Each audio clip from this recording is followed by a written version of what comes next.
thé de la vérité restauratrice Mivresse avec Dr Gaoudé, tu connaîtras la vérité et la vérité t'affranchira.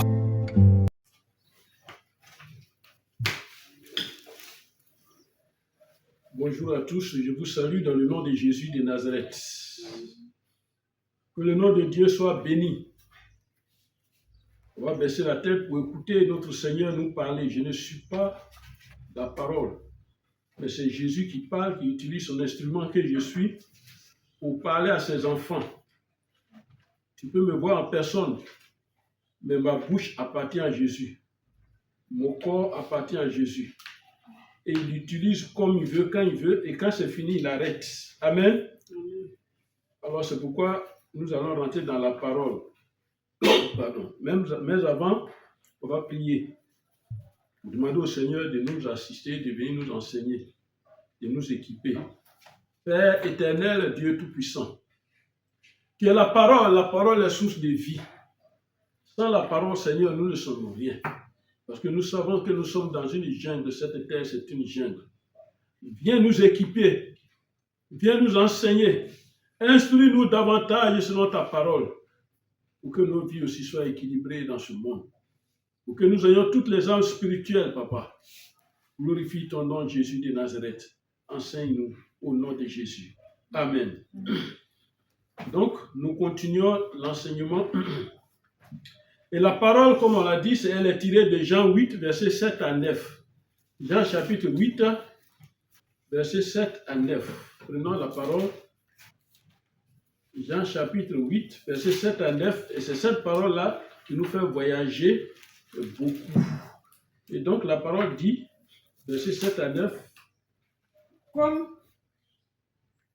il continuait à l'interroger, il se leva et leur dit, que celui de vous qui est sans péché, celui de vous qui est sans péché, jette le premier la pierre contre elle. Jette le premier la pierre contre elle.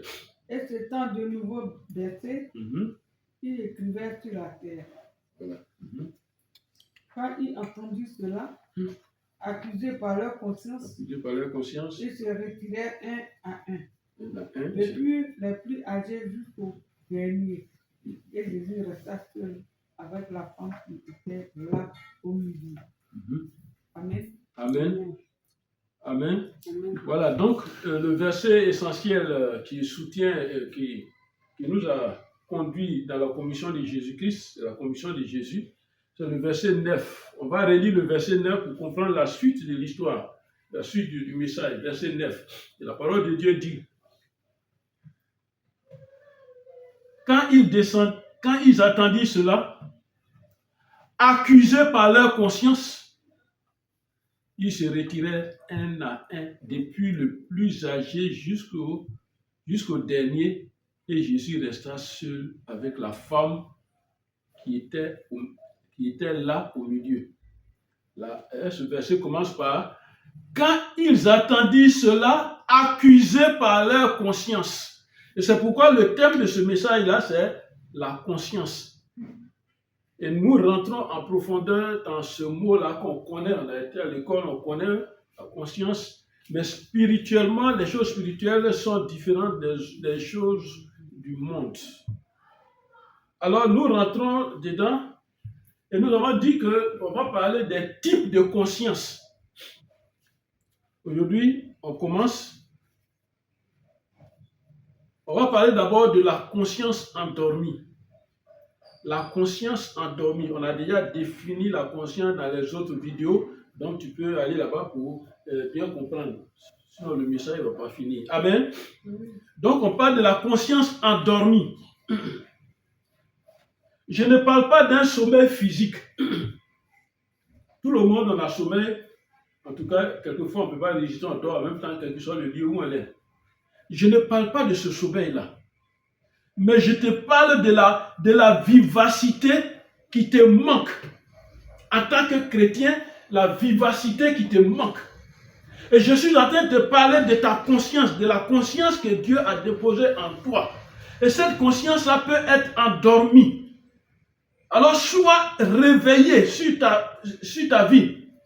Réveille-toi sur ta vie. Amen. lève-toi sur ta vie, réveille-toi, sois éveillé sur ta vie. Sois éveillé. Lève-toi. Amen. Quand Jésus est arrivé à Gethsémane, il a demandé à ses disciples de prier avec lui. Parce qu'à Gethsémane, c'est là on devait l'arrêter. Lui sait. Il sait que tous ses problèmes vont commencer par Gethsémane, à Gethsémane. Jardin de Gethsémane. Et il dit à ses disciples, aidez-moi, prions ensemble. Cette nuit-là, prions. Il savait que tout allait arriver là. Il savait. Alors, qu'est-ce qui va se passer?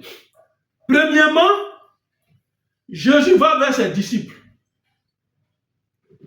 Et il les trouve endormis. Il va vers ses disciples. Et puis il les trouve en train de dormir. Alors qu'il leur a dit, aidez-moi. Le moment, le temps dans lequel nous sommes, l'heure à laquelle nous sommes actuellement, c'est l'heure à laquelle le Fils de l'homme sera livré. On va me livrer. Tous mes problèmes vont commencer là. Aidez-moi, prions. Il a dit ça, il est parti. Premièrement, il est revenu, il les trouve endormis.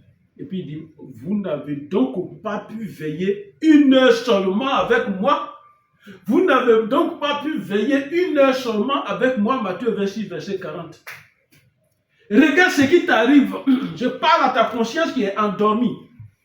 Tu n'as pas pu te réveiller un moment de ta vie pour voir que la situation là, c'est toi-même que tu peux la changer. Voilà une conscience qui est endormie. Ta conscience dort. Et on peut faire de toi ce qu'on veut. Jésus dit, vous n'avez donc pas pu veiller une heure avec moi. Vous n'avez pas pu faire ça. Et il vient vers les disciples. Et il vient vers les disciples. Il trouva endormi. Il trouva endormi. Et il dit à Pierre, vous n'avez donc pu veiller une heure avec moi. Vous n'avez donc pas veillé avec moi. Amen. Amen. Amen. Amen. Le prophète Ésaïe te dit dans Ésaïe 51, verset 17, il dit, réveille-toi. Réveille-toi, lève-toi, Jérusalem. Enlève Jérusalem, mets ton nom. Réveille-toi. Réveille-toi, lève-toi, Jérusalem. Qui a bu de la main de l'Éternel la coupe de la colère. Lève-toi, Jérusalem, réveille-toi. Réveille-toi, réveille-toi. Réveille ta force, bras de l'Éternel, dit le prophète Ésaïe. Réveille-toi. Relève ta force. Tu as une force que Dieu a déposée en toi. Tu t'appelles bras de l'Éternel. Réveille-toi. Deuxièmement, Jésus retourne et il a dit ça et puis il retourne pour aller prier. Donc quand il est parti prier, pour lui, il l'aidait encore, il le soutenait encore à prier de l'autre côté. Donc il retourne une deuxième fois et puis il les retrouve et il le trouve encore endormi. Amen. Il revient et le trouva encore endormi. Voilà. Puis il a dit quoi? Leurs yeux étaient apaisantis. Il dit leurs yeux étaient apaisantis, c'est-à-dire les paupières là-bas, ils ne peuvent même pas se lever eux-mêmes. Tellement c'était lourd, ils ne peuvent même pas. Amen. Ça, ce sont des images physiques. Mais quand on rentre dans le monde spirituel en profondeur, la conscience d'un homme peut être endormie. Regarde comme les yeux ne peuvent pas s'ouvrir. Quand le sommeil est trop lourd, tu luttes, mais tu ne peux pas. Mais c'est comme ça. Rien ne parle à ta conscience. Parce qu'elle trouve que ta conscience dicte à ton corps que le sommeil est doux, le sommeil est bon. Quitte dans les affaires là, ça perd trop de temps. Le sommeil est bon, il est bon, il est doux. Dors. Dors sur ta situation. Les yeux étaient apaisantis. Amen. Jésus va repartir encore, prier. Il a dit, non seulement il a dit ça, il est arrivé, il est reparti prier. Une troisième fois, Jésus va venir. Il arriva vers ses disciples et il leur dit, Matthieu 26, verset 45, Puis il alla vers ses disciples Mhm. et leur dit, Et il a dit, vous dormez maintenant. vous dormez maintenant, on va aller virgule, ponctuation par ponctuation. Vous dormez maintenant, tu dors maintenant, tu ne sais pas que ton problème est là, tu dors maintenant, tu es à l'aise, tu dors maintenant. Il y a une situation qui se présente, qui te prépare contre toi. Il y a une situation que toi-même tu peux savoir qu'elle est là contre toi. Et tu dors maintenant. Et puis il continue, il pose une question encore. Vas-y. Et vous vous reposez. Et vous vous reposez. Est-ce que tu as le temps de te reposer pendant que ta vie est menacée? Est-ce que tu as le temps de te reposer parce que pendant que ça ne va même pas du tout? Tu n'as même pas eu besoin d'un prophète pour te dire que ça ne va pas. Tu connais ta situation, mais pourquoi tu fais endormir ta conscience? Pourquoi tu te reposes?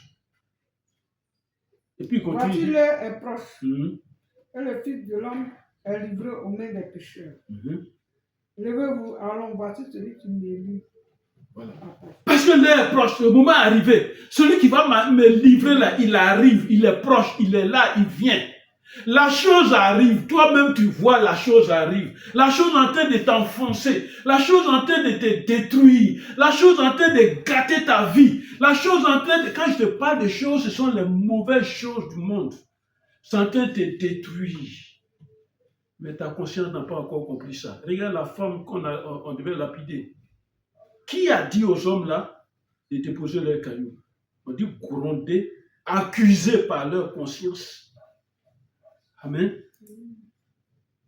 Amen. Celui qui doit me livrer arrive. On te dit que celui qui doit te livrer arrive. Mais qu'est-ce que tu fais? Qu'est-ce que tu fais? On t'a dit que le mal arrive. Qu'est-ce que tu fais? Leur conscience était endormie.